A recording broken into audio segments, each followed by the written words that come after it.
Bien le bonjour et bienvenue dans cette nouvelle vidéo.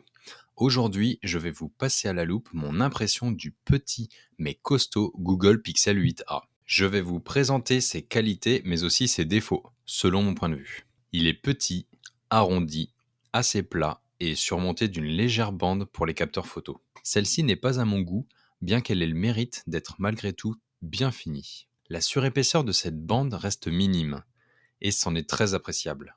Le machin conserve ainsi sa finesse et son équilibre. Si cette vidéo vous plaît, n'hésitez pas à mettre un j'aime et à vous abonner. Le téléphone est de taille normale, 6,1 pouces, contrairement à d'autres de la même catégorie qui sont de plus grand format, 6,6 pouces. Mine de rien, cette différence se sent bien selon si vous préférez un petit ou un grand écran. Il est idéal si vous souhaitez un machin pas encombrant qui rentre facilement dans la poche. Petit détail non habituel, les boutons du volume se trouvent au milieu de la tranche, alors que le bouton pour allumer est au-dessus. Il tombe directement sous le pouce, c'est parfait pour une prise rapide mais rend moins pratique le réglage du volume. Monter le son passe encore, mais le baisser nécessite plus de dextérité. De plus, les boutons sont bruyants, pas discrets du tout, on perd l'impression d'avoir un machin de qualité. L'écran OLED dispose d'une belle résolution de 1080 par 2400 pixels sur une dalle qui reste de petite taille, ce qui lui donne une belle précision d'affichage. Il est également très fluide sans avoir besoin de passer en 120 Hz, même si c'est tout à fait possible.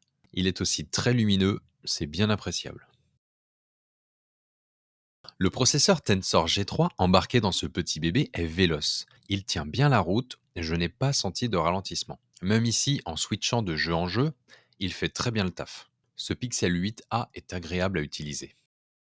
Première chose que je découvre sur ce Pixel 8a, le focus est maintenu sur le modèle lorsqu'on déplace le smartphone.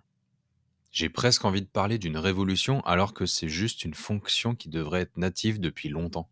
Pourquoi est-ce la première fois que je vois ça? Pourquoi ça n'existe pas déjà sur tous les nouveaux smartphones? Deux capteurs photo, pas besoin de plus, ils font très bien le taf. La qualité des photos est saisissante avec son capteur grand angle de 64 mégapixels équipé du stabilisateur d'image. Et le travail de correction apporté par le soft est très propre et embellit naturellement les photos. Rien à redire côté photo et vidéo, c'est parfait pour le prix du machin. Il fonctionne parfaitement, répond parfaitement, va là où on lui dit d'aller. Il est confortable sous les doigts, ça glisse très bien. Seul petit bémol, la luminosité de l'écran. Le son est bon, mais on a toujours cette contrainte, comme sur la majorité des smartphones d'aujourd'hui, à avoir deux haut-parleurs différents pour la gauche et la droite en mode stéréo. La fente supérieure à peine visible en haut de l'écran fait office d'haut-parleur gauche, tandis que le haut-parleur droit est situé sur la tranche inférieure et sert aussi de basse. Je n'apprécie pas cette configuration, mais elle fonctionne tant qu'on n'obture pas celui de la tranche inférieure. Et maintenant, l'essai du DisplayPort.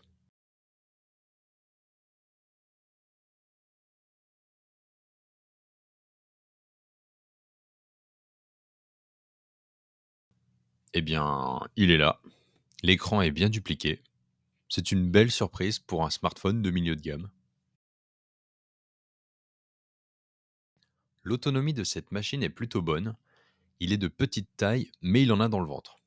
On peut aisément tenir 2 jours en utilisation normale et facilement la journée en utilisation intense.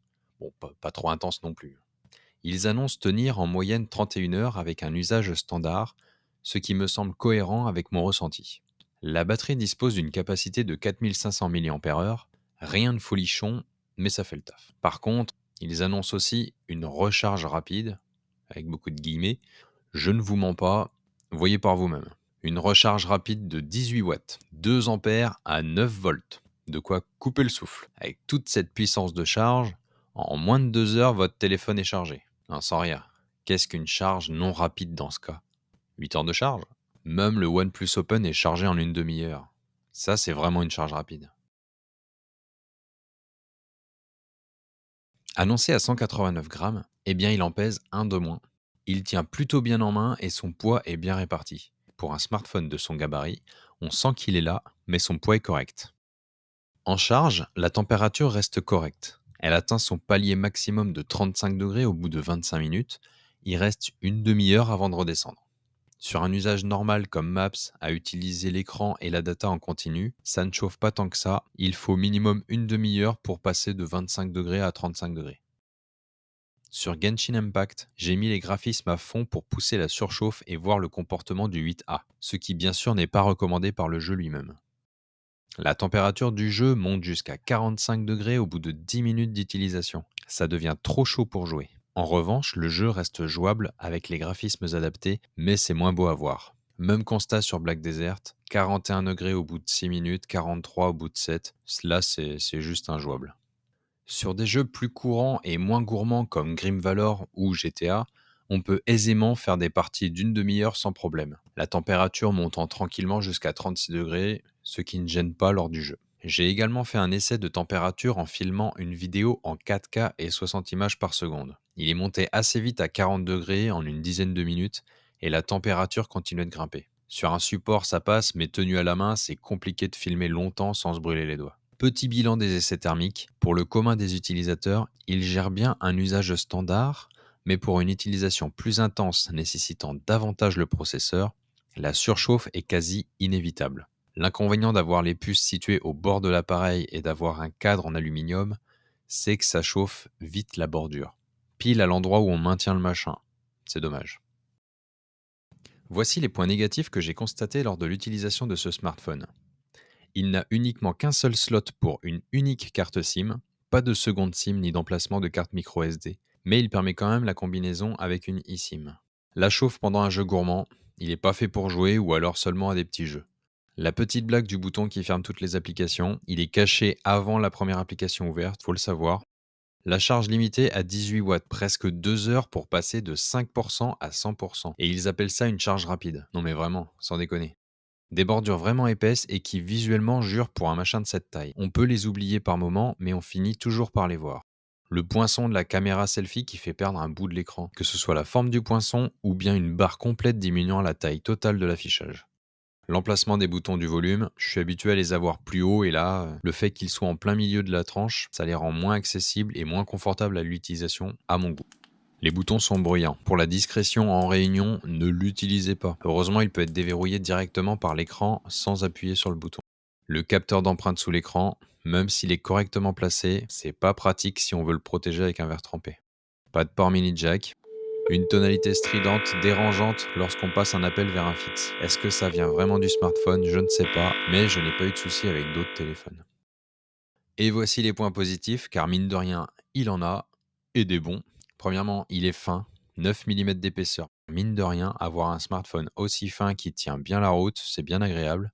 L'écran est d'une bonne résolution, de qualité, confortable à l'utilisation, précis. Deux caméras à l'arrière, pas besoin de plus, de bonne qualité et une faible proéminence. Il fait le tracking sur le modèle sur lequel on place le focus. Il est compatible 5G. Il fait DisplayPort. Ce n'est pas utile pour beaucoup, mais c'est une fonction non négligeable. Le soft Google incluant son intelligence artificielle bien utile tous les jours, à condition de bien savoir l'utiliser et d'en avoir l'utilité. Que ce soit pour faire des retouches photos facilement, enlever les bruits sur une vidéo, il peut aider sur plusieurs tâches diverses du quotidien, comme un petit assistant, un traducteur, etc. Sous réserve de travailler exclusivement avec l'environnement Google. L'application Astuce Pixel qui fournit tous les conseils pour mieux comprendre et mieux utiliser son appareil. Tous les fabricants devraient faire ça. En conclusion, ce petit Pixel 8a en a dans le ventre malgré sa petite taille et son prix accessible. Si on fait abstraction des points négatifs que je lui trouve, c'est une bonne petite machine. Si ceci ne vous dérange en rien et qu'attendre 2 heures pour charger votre téléphone ne vous pose pas de problème, vous serez ravi de posséder ce petit 8a. Merci d'avoir regardé cette vidéo jusqu'au bout. À bientôt.